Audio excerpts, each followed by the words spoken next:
Okay, welcome everyone. I make it 2 minutes past 11, so I think we'll get started as a few more people stroll in. So welcome everyone. My name is Claire Jacob and I'm the Communications and Partnerships Manager with Bristol Green Capital Partnership. And it's a real pleasure to welcome you to this webinar about the West of England's local nature recovery strategy. Just a couple of practical things before we get started. You'll have noticed we're using Zoom webinar for this event. And this does mean you won't be able to see everyone's faces, but please do still interact with us by introducing yourselves on the chat, sharing any thoughts or comments you have as we go along. And please also do ask any questions you have for any of the speakers using the Q&A function that you should find at the bottom of your screen. You can also use that function to vote for your favourite questions if there are lots, which we hope there will be. So firstly, a quick introduction to the partnership for those that don't know us already. We're a network of over 1,000 organisations in the Bristol region that want to see a zero carbon, socially just city where all our communities and nature thrive. We work across the city with all sectors and organisations of all sizes, enabling change through collaborative projects, events and resources, and convening, informing and involving our members towards our shared goals. One of our major projects over the last couple of years has been the Climate Action Programme. This supports organisations to reduce their emissions through a series of events, resources and peer-to-peer learning opportunities. And we've got loads of free resources on our website. If you're interested in finding out more, my colleague will post a link in the chat.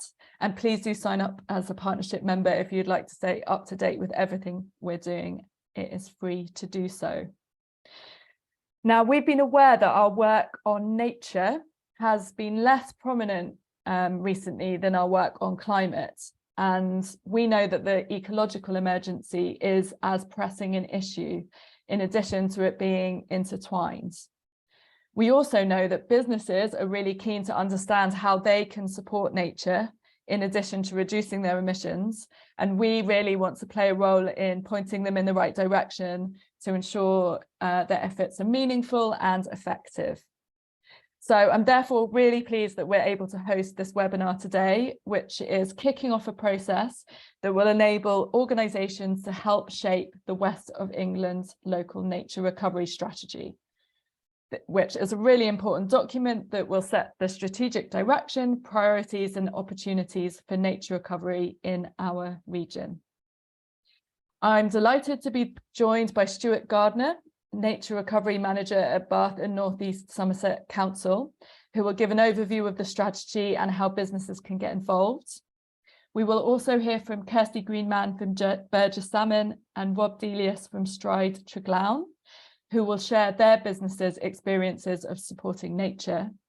And there'll also be time for a Q&A where we'll be joined by Simon Stonehouse from Natural England, who is working on the strategy along with Stuart. So please do remember to add your questions using the Q&A function when we get to that section.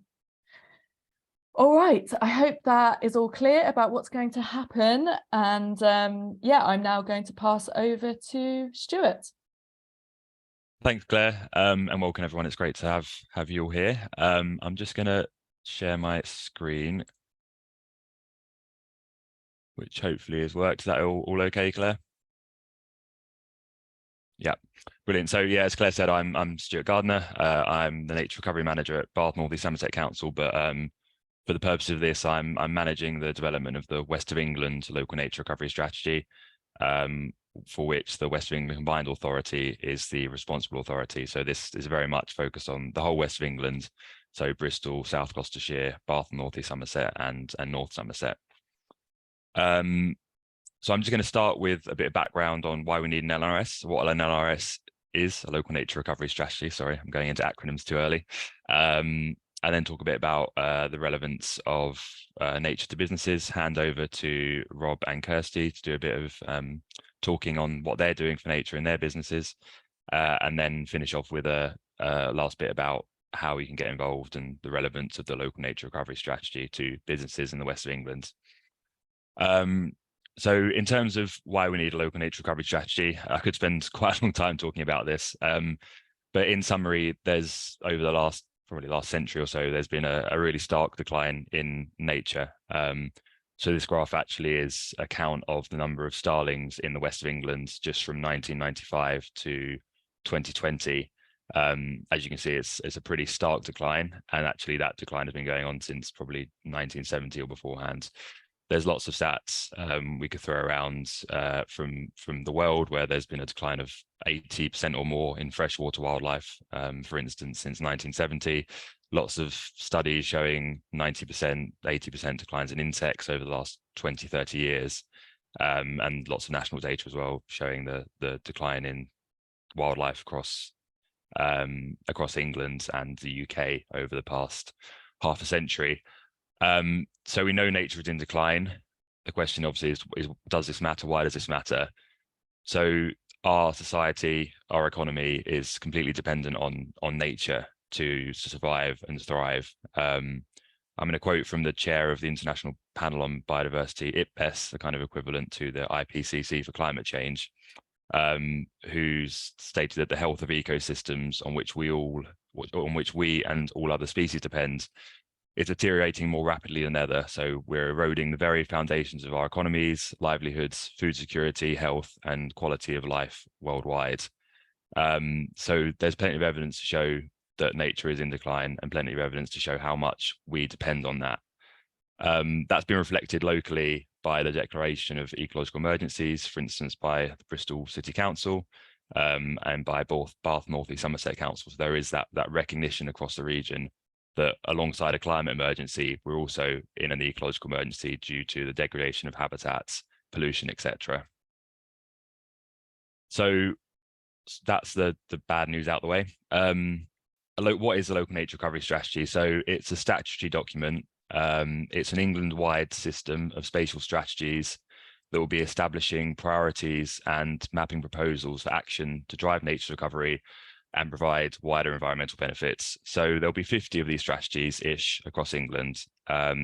Each one will cover roughly a county. So I'll show a map of the area this one is covering in a bit. And the idea is that they'll map regional local priorities for nature recovery, and joined together, they'll map delivery of a national nature recovery network that will help to reverse the decline in wildlife and let nature thrive. So each one will be agreeing priorities for nature recovery across a region, map the most valuable existing areas for nature, and proposals for creating or improving habitat for nature and wider environmental goals such as carbon sequestration, improving water quality, improving people's health, etc. And I'll kind of highlight and reiterate at this stage that engagement with businesses, communities, farmers, landholders, environmental NGOs, loads of organizations is crucial to making sure that we map the best opportunities based on the best evidence and based on everyone's thoughts and input. In the west of England, so yeah, this is our area for the local nature recovery strategy.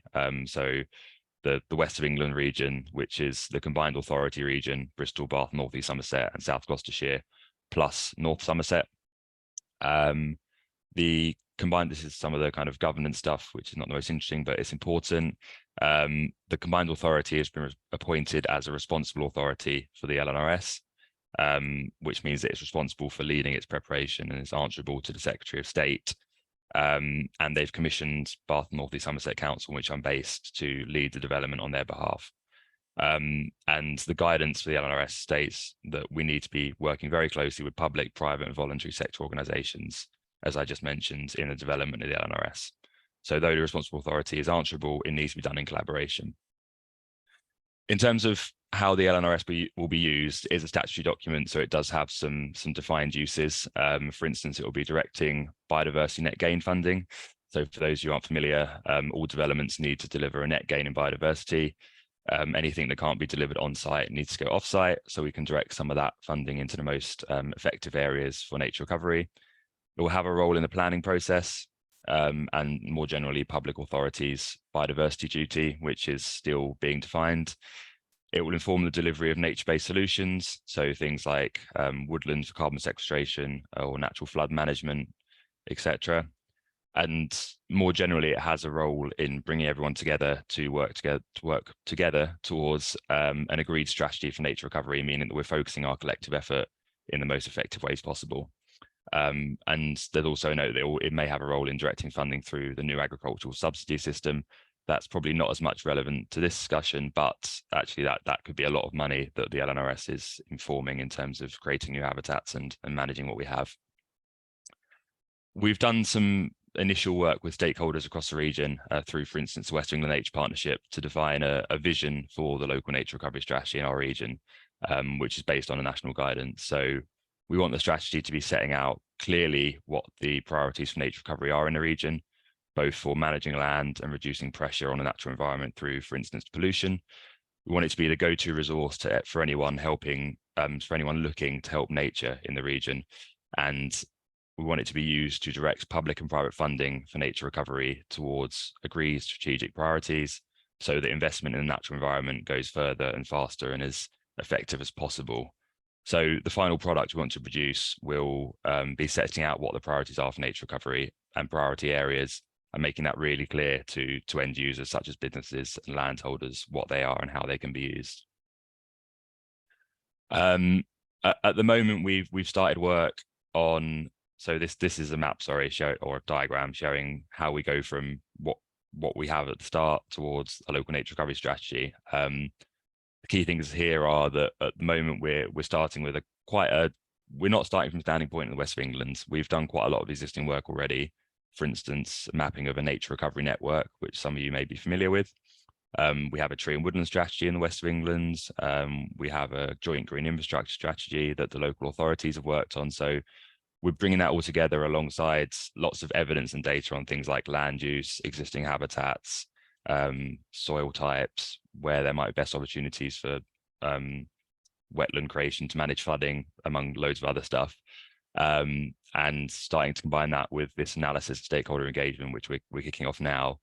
Those will then feed into the priorities and priority areas for nature recovery, which will then also have some mapping of measures that could achieve priorities. So if we have a priority area X and we're saying that we might want to create woodland there and create new hedgerows, etc., we want to make clear how people can do that, what the measures are to achieve that, and what the funding opportunities might be to do so.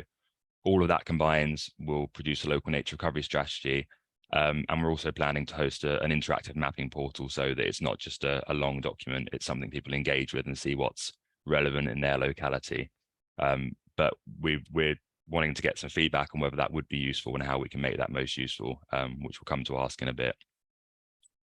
So hopefully that's a start in a quick overview of what the local nature recovery strategy is and what it will look like. I want to now just switch to focus on businesses and nature. So why is nature important to businesses, and what opportunities are there for businesses in investing in nature and bringing nature closer to them?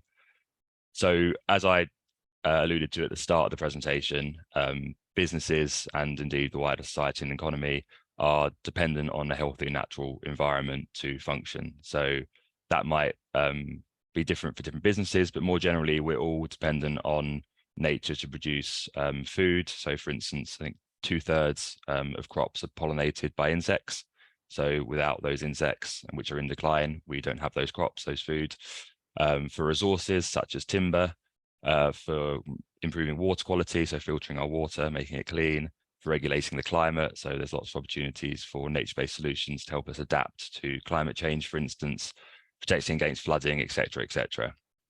And there's the World Economic Forum did some work in 2020 in quite an interesting report stating that over half of global GDP was moderately or highly dependent on nature.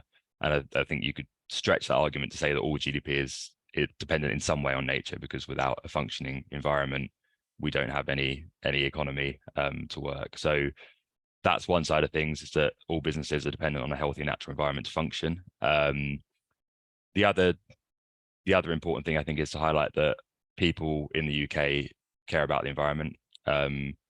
So 86% of people say that protecting the environment is important to them. That's from the People and Nature survey done for England recently. And a survey from YouGov said that 81% of people said they believed nature was under threat and that more needed to be done urgently to protect and restore it. So the general public is supportive of this, which is obviously of relevance to a lot of businesses, the customer base, and being embedded in society and communities. And the more positive spin on that is there's so many opportunities for businesses to invest in a natural environment and make it work for them. So on the top left, this is a green street, I can't remember where, but just showing the benefit that bringing trees into a street gives in terms of aesthetics, shading, regulation of temperature, etc. And there's lots of evidence demonstrating that greener streets, greener environments for shops can increase patronage and turnover, improve staff well-being, retention, and productivity. I can provide some links to that if that's useful.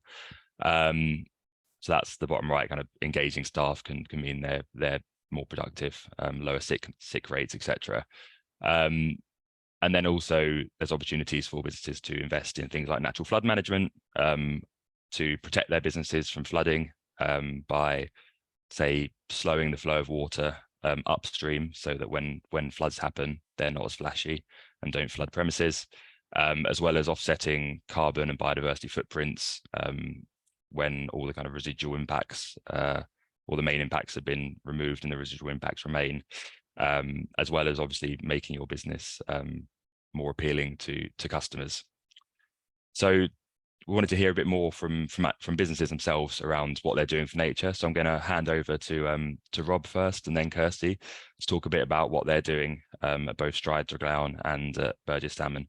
So I'll stop sharing and hand over to Rob first. Thanks, Stuart. I'll share my screen.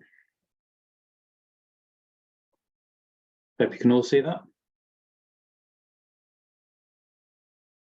Not yet, Rob. Oh, hang on. How's that? Yeah. Yeah, great. Yeah, thanks very much, Stuart. So I'm just going to spend the next few minutes talking about how we at Stride Draglown in a small way are doing a few things to support nature. And that front image is just us a few weeks ago, actually up on the Downs, helping with a wildflower planting session. And I've just split this mini presentation into 4 themes, which are noticing, nurturing, immersing, and imagining. So, oops. So for those of you who don't know, we're based up in Clifton. We're an architectural practice. And I think, you know, this picture really highlights the amazing kind of wild environment that is literally on our doorstep. I've circled where our office is on the right-hand side. So we have this incredible area of nature right outside the city there at Lee Woods. And it's not always on a very big scale. This is in our, just down from our Bath office, which is where I'm based. Someone's done some guerrilla planting next to a busy main road. So it just goes to show, you know, you can do interventions on a very small scale as well. So just talking first of all about kind of noticing people, encouraging people to notice nature. Something that we do in our office is sort of, rather than maybe say a more conventional sort of flower displays, we have a sort of seasonal flora which we bring into the office, often cut from our office garden, which is just sort of a nice way of connecting people to nature, seeing what's in season and what's happening, and sort of using those biophilic principles. And we do have a green week every year, and that's an opportunity to introduce people to kind of what's out there and get people involved in nature, and just a bit of fun really. Our Manchester office, encouraging people to kind of notice what birds are out immediately outside the office.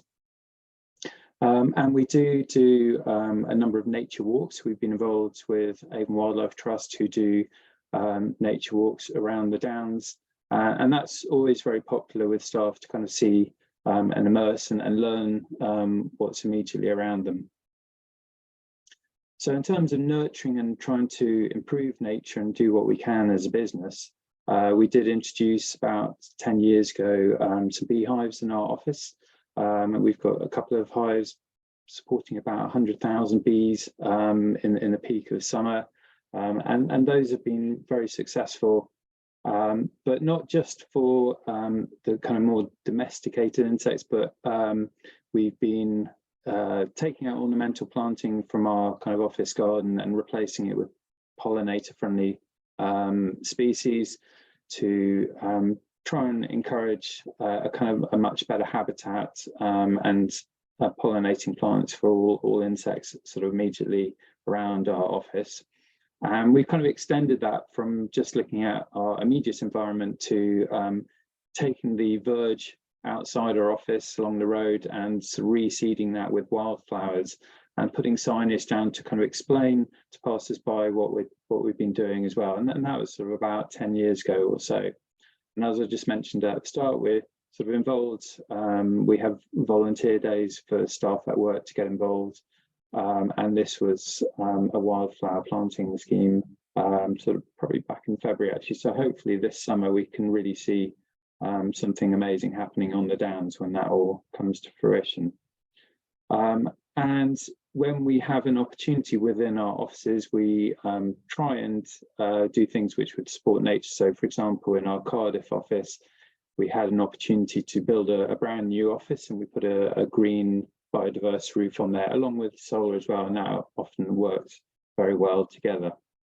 And back in Bristol, a few years back, staff actually made bird boxes which were sort of fixed to the outside of our office. And again, in Manchester, we've also made bat boxes as well. So another kind of staff Green Week activity. And we do, we're a carbon neutral business, but we do what we can to reduce our footprint. But when we have to offset, what we've done over the last couple of years is support Trees for Life. And they have a scheme actually trying to reforest the kind of Caledonian forest up in Scotland. And that's something we've been really pleased to support. So in terms of immersing ourselves as kind of staff in nature and getting out there, we again use our office garden a lot to kind of encourage people outside when we can and do all sorts of things like yoga. And as you spotted from the slide before, we have some mini allotments for staff, which have been very popular. And we do sort of more adventurous things occasionally, like we have a large, beautiful cedar of Lebanon tree in our kind of just on the edge of our office garden. And one year as part of our Green Week, we actually hung a tent up there, and it's just a kind of way of celebrating the beautiful nature and on our doorstep and trying to get people to notice it. And that was next to kind of the main road running along the promenade, so again visible to passers-by as well. And we've done something previously called 5 to 9 micro adventures, which just gets people out into nature after work, walk to a camping area and then come back the following morning. So that's just been a great way to kind of get people out walking in nature. And just finally, as a kind of architect practice and designers, we have an opportunity to really kind of look at our surrounding areas. And along the promenade outside our Bristol office, we put forward an idea which is for a kind of continuous wildflower strip, which could extend all the way along to the Downs, which hopefully might happen one day. And in Bath, we're exploring an idea looking at picking up on the theme that Avon Wildlife Trust have developed, which is about wild belts, which is a kind of an alternative to green belts, and putting forward a proposal for kind of almost like a nature reserve around the city of Bath, managing land specifically for improving nature, and that being part of potentially a walking route as well.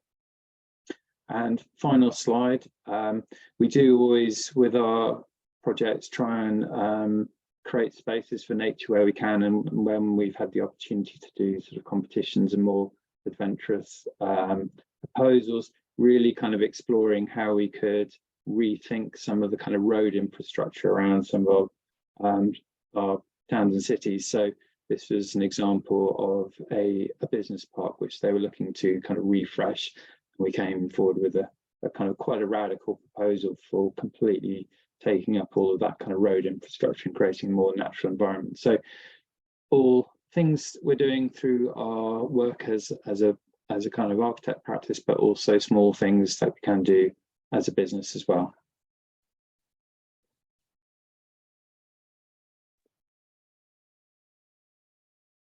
Thanks, Rob. So share my... Sounds like you've got some fantastic things going on there. I've got a few ideas for myself, so really appreciate the opportunity to join today's session. So yeah, Burgess Salmon, we're a large commercial law firm with our head office in Bristol. We're about 120 million revenue, 1,000 people, half of which lawyers, half business professionals, and we have quite a wide range of clients, mostly businesses, and they range from sort of large multinationals, some government departments, down to sort of business startups. So I'm going to cover why nature and investing in nature is important to us as a business, and then just touch on a few of the things that we're actually doing. So the why, we really have a strong commitment to responsible business, and that's understanding that it's important to our people. And at the centre of our sort of responsible business approach is our sense of purpose and our strategic purpose. And this was put together through listening sessions with our people in terms of what was really important to them.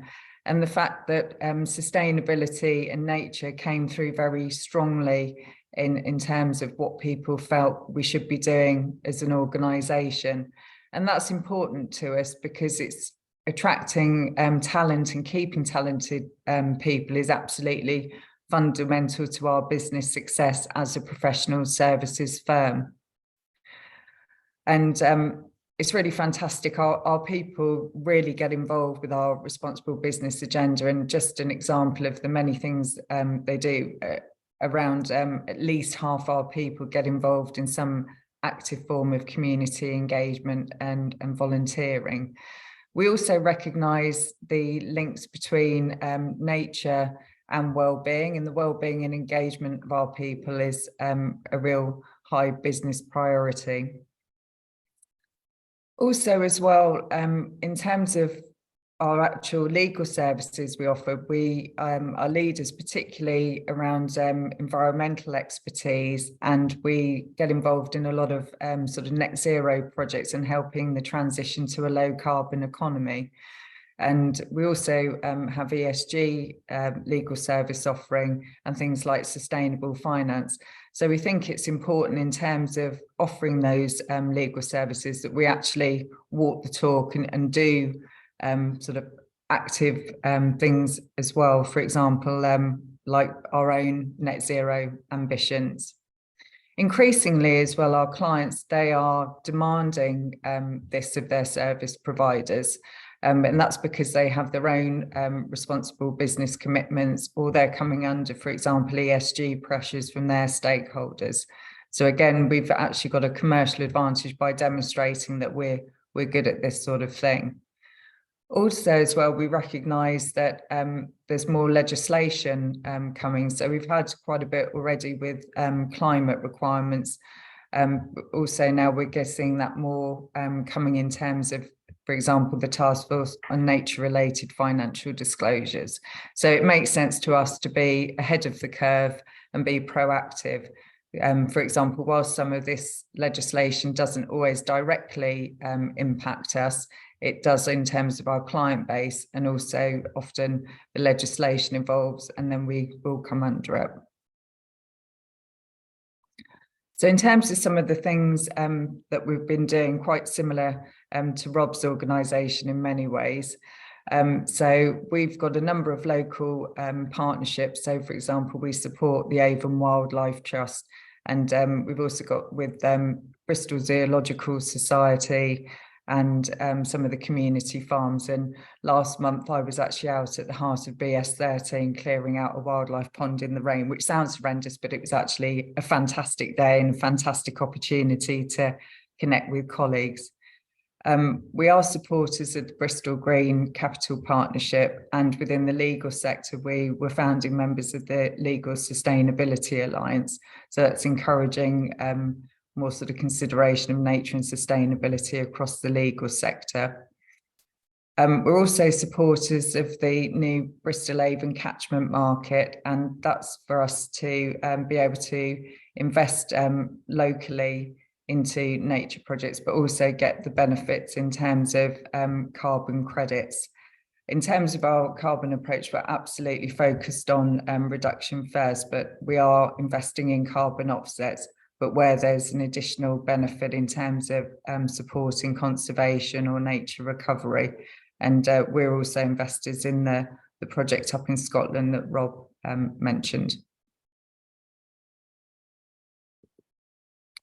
And if you'd like to find out more, you can read about it in our Responsible Business Report, which is downloaded off our website, and there's the link for you. Thank you.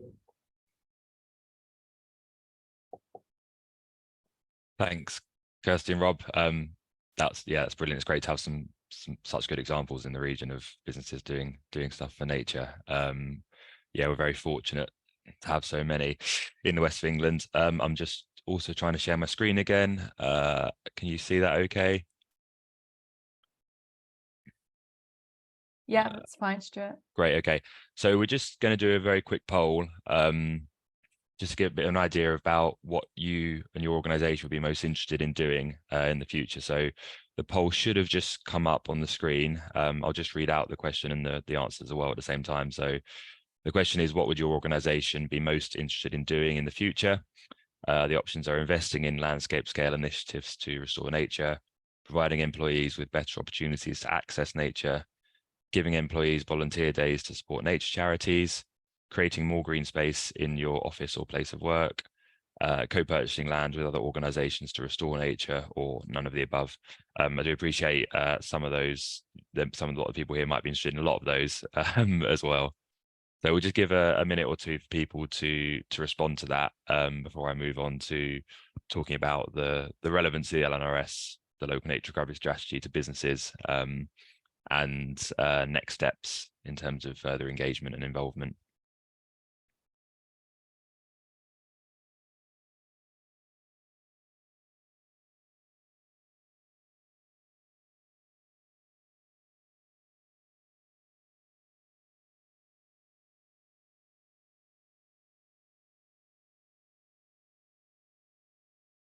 Thanks, guys, for publishing that. So that's very interesting that there's such an interest in investing in landscape scale initiatives, which the local nature recovery strategy will definitely be helping to identify some of those landscape scale initiatives to restore nature. So that's very positive. There's interest in that, and obviously there's interest in getting employees out in nature, supporting nature charities who do a lot of the good work. I suspect there's probably some overlap, and people are probably interested in a lot of the options rather than just one. But yeah, definitely very interested in the interest in landscape scale initiatives. So if there's any further comments on that in the chat, I'd be very interested to hear more about that. So building on that, I'm just going to move on to a couple of slides on the relevance of local nature recovery strategy to businesses. So what our aim is with the LNRS, and it would be great to get any feedback on this, is we want to make it easier for businesses across the region to know how and where they can help achieve the best outcomes for nature. So referring back to responses on that poll, if there's interest in landscape scale restoration and investment in that, what are the best options locally for doing that? And identifying those will involve obviously working with landowners and farmers who might be interested in receiving that investment. So through the LNRS, we want to be able to direct funding towards the most impactful areas in the region. Where would investment in nature-based solutions and nature recovery make the biggest impact, for instance, by connecting to existing areas for nature? Improve understanding of what the opportunities are for nature-based solutions across the region. What different habitat types are there? What are there opportunities that people might not be aware of in terms of investing in nature? And also to help enable some of that collaborative investment into nature, recognizing that there's value in people investing in a kind of something together to make a kind of bigger impact, more bang for your buck, if you will.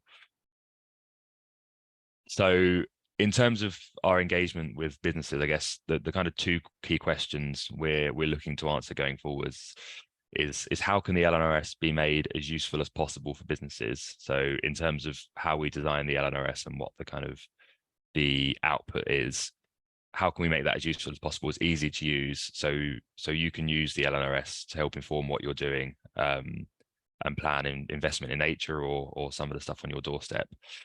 So that's one thing that will help us to design the LNRS. The other thing is what are businesses' priorities for investing in nature? So I talked earlier about defining priorities for nature recovery and priority areas for nature recovery across the region. If we can get a good understanding of what the priorities are for businesses, is it investment in carbon sequestration? Is it natural flood management? Is it water quality? Is it more of an interest in just investing in nature for nature recovery's sake? Is it bringing wildlife closer to your places of work and to your communities? That will help inform the development of those priorities and priority areas for nature recovery. So in terms of our next steps, and someone asked a question in the Q&A, which I did respond to about the timescales. We've done a lot of the work in terms of bringing together all the existing evidence we have and doing some analysis of some of the existing strategies, such as a tree and woodland strategy. There's a nature recovery network. Lots of the local authorities have produced their own green infrastructure strategies. We've done a lot of work trying to bring that all together and make sense of that. We now want to start using that evidence and working with stakeholders across the region. So businesses obviously being a key set of stakeholders, but also farmers and landholders, communities, some of the experts in, say, environmental NGOs, to draft up those priorities for nature recovery and priority areas. The aim is to have that ready towards the end of 2023. And we then want to look at the measures for achieving those priorities. Now, the most important bit is really those draft priorities and priority areas. The measures we want the measures to be there to help provide both businesses and farmers and landholders, especially, with an understanding of how they can help achieve those priorities. But those priorities, because they'll be used to direct funding as well, they're really key to get right. At the same time as that, we want to look at developing an interactive mapping portal to enable people to engage with the LNRS and use it more easily, rather than just having a long document to look at.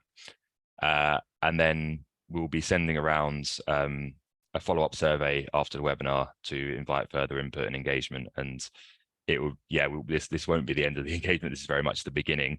And we want to keep engaging with businesses across the region to help inform those priorities and the development of local nature recovery strategy.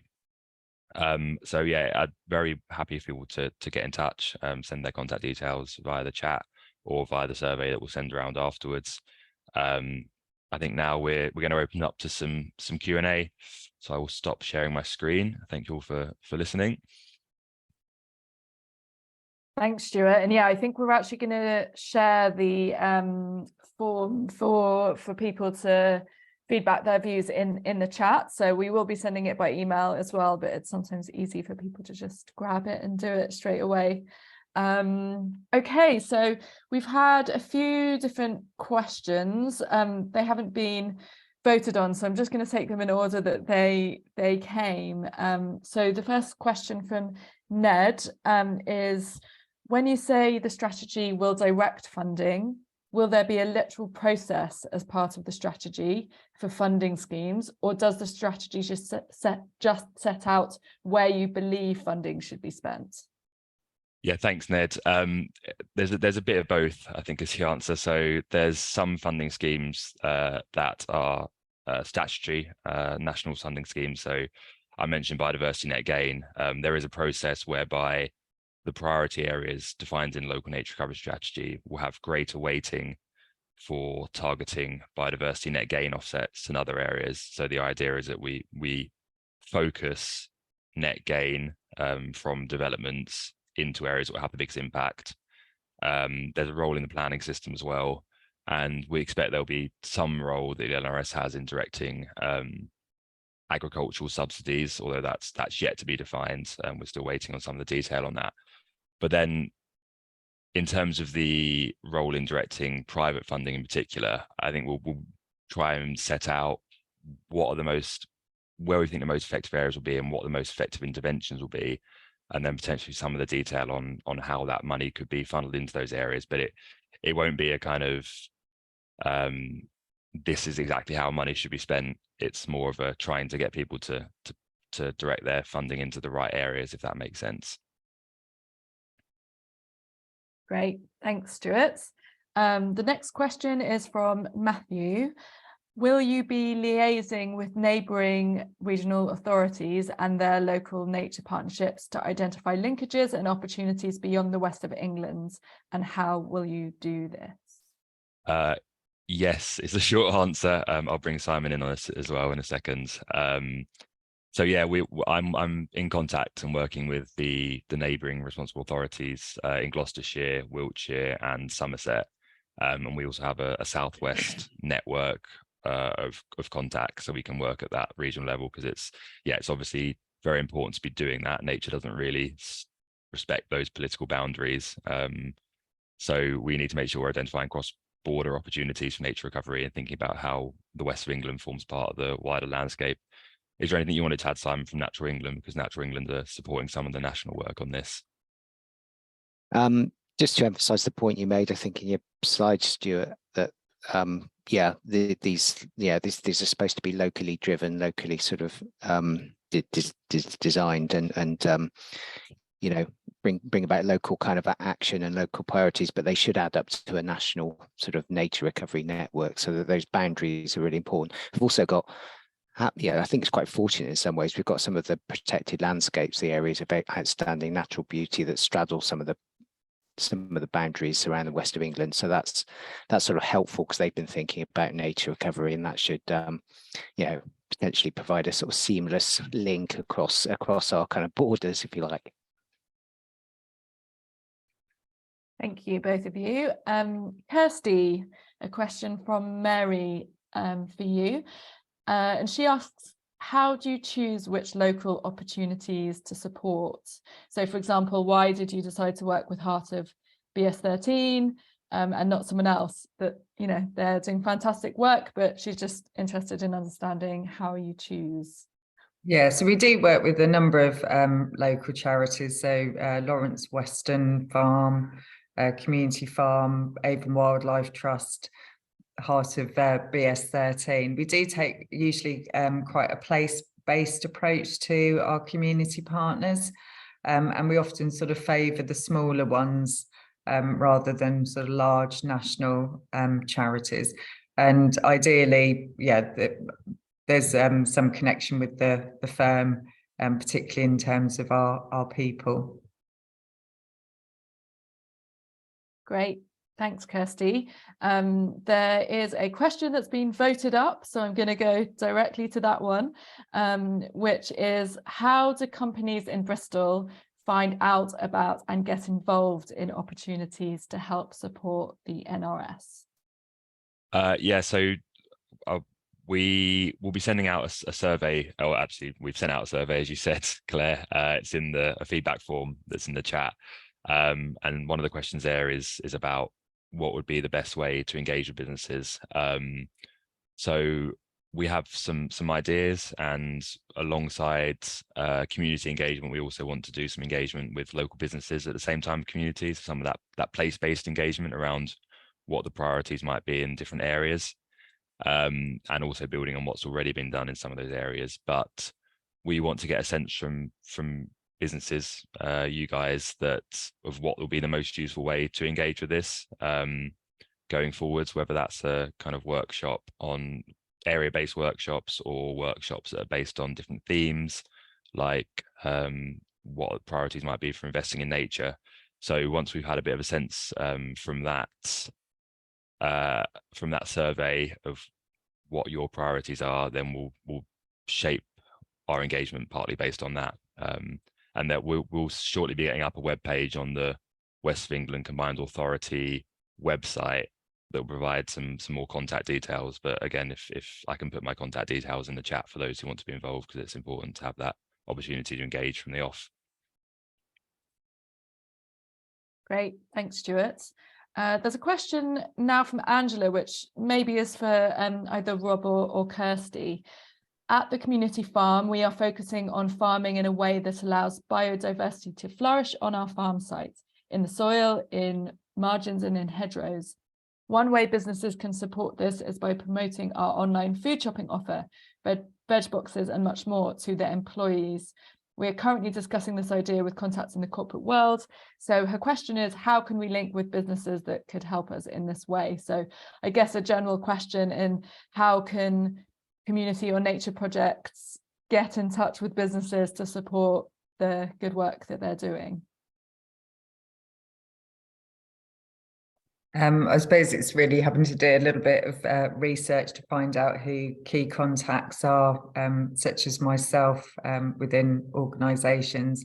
But I also think as well, there's probably an opportunity in using some of the networks that exist within Bristol. So there's the Bristol Good Food network, and obviously the Bristol Green Capital Partnership could also potentially look at, for example, Business West. So yeah, those sort of collaboration organisations that exist in the business sphere. Thanks, Kirsty. Yeah, you're absolutely right to mention us. That is the kind of thing that we can definitely do, is promote those kind of opportunities to a whole host of businesses and organisations. So Angela and anyone else, do get in touch with get in touch with us if there's anything that would be helpful for us to share. Okay, the next question, totally behind the need for LNRS, so that's good. What are you doing to also balance aims and objectives against the following government directive to also maintain continuity in local air safety? Town and Country Planning Direction 2002. Do you understand this question, Stuart? Yeah, yes, I think I do. I actually, in a previous life, a few years ago, I was working in air navigation in a consultancy, so it makes some sense. It would be interesting to hear more about that. If there is more detail you can provide, and what the potential, where the potential conflicts may be. Because I mean, this is the value of engagement, is these kind of things pop up that we might not always think about a priori. So yeah, that would be useful to hear more about that. Simon, is there anything you can put in on that? I think the only thing I'd add from not that I'm speaking for the government here necessarily, but the 25-year environment plan that a lot of these sort of initiatives come from, it's a sort of slight change of emphasis from things that have preceded it before, in that it's a government-wide plan. It's not just DEFRA, and putting its plan out there, and all the other departments doing their thing. It's supposed, there are some things that really tie all government departments and all areas of the economy into this. So that might give some hope that it can be a bit more coordinated on these sorts of things. Yeah, so if there's any kind of mapping of sites that might be relevant, then for instance we can include that in our thinking and definition of priority areas, for example. Okay, I think we've got a couple more, and I think we've just about got time for that. So one in the chat and one in the Q&A. So this one from Ellie: how do charities, landowners, community sites, etc. get involved? How can we be included in the conversation and planning? Yeah, good question, Ellie. And we've got, so I'll try and take a few of those bits on the farmer landholder side of things. We do have a webinar on Friday for farmers and landholders. And if you don't have the invite for that, then I'm happy to send that invite, because it'd be great to get as many people involved in that as possible. And in terms of the community engagement, we're just in the process of developing a kind of a plan for that. We want to do it in a way that's as meaningful as possible, and isn't just a kind of quick fix. So we're working with some partners trying to find what that might look like, how we can build on some of the work that's already been done, because I'm aware that there's lots of engagement that's already been done in the region, especially in certain areas. So we want to build on that, and not reinvent the wheel, basically. And then, yeah, similarly for community sites, we've got a kind of a list of stakeholders we want to engage with, including a lot of community sites and community groups that we'll be contacting, and we'll try and do that through existing contacts like the local authorities where possible, rather than trying to create new avenues of communication. Okay, lovely. And finally, a question that Peter put in the chat. How do we get more representative participation by ethnicities in this work? There is a recognition most environmental work in the UK is very white. Is this recognised? Is there a plan? If we're to do what we need, every community needs to be involved. Yeah, very much recognised, and that's good timing, because it builds on the stuff I was just mentioning. So that's why we're trying to develop this community engagement in a way that is properly meaningful and engages with all communities across the region. So we're getting a sense of what different communities' priorities are for nature recovery, and not just the kind of, I guess, the usual suspects that might be engaged already. So we needed to find out a way of making that as representative as possible, and we're aware that we need to use the links in communities that already exist. I mean, I know Bristol Green Capital Partnership have the climate community networks. Is that the right wording, Claire, for instance? Community Climate Action Project. Community Climate Action Project. Almost. Yes, so I know they're doing a lot of good work on that space, and we want to use those groups where they exist again. So yeah, if there's any thoughts on how we can do that, that'd be really, really useful, and very welcome, either in the survey we send afterwards or with the contacts. We'll send an email afterwards, and I can include my contact details, and that would be very useful to have those points. And once we get moving on doing that, we can give further opportunities for people to provide some input into how that engagement is done and how that's shaped. Great, thank you, Stuart. All right, I think we are going to wrap up. And as Stuart mentioned, this is only meant to be the start of the process. So we'll be sending an email with the feedback form, and also we'll make sure Stuart's email address is in there so you can connect with him directly. Stuart, did you want to say something about the Be Bold Awards? Yes, I'll just put something in the chat on that. So on a related note, I'm sorry, I'm just getting up the link that was sent to me. So the West of England Combined Authority have a Be Bold Awards that looks to recognise businesses and communities that are doing good work with pollinators, and kind of celebrate the work that's already going on. So I'll put a link in the chat for that. I think the applications close, I think, later this week. There might be some flexibility on that. So if anyone's interested in applying and kind of getting some recognition of the work they're doing for pollinators, and whether that's kind of creating grassland areas or engaging local people or planting trees, then yeah, that's there to apply for. Great, thank you. Okay, so I guess just to say a big thank you to Stuart, to Simon, to Rob and Kirsty for coming along and being with us this morning. And I hope everyone who's come has found it really interesting. I certainly have. Just a few things that we've got coming up.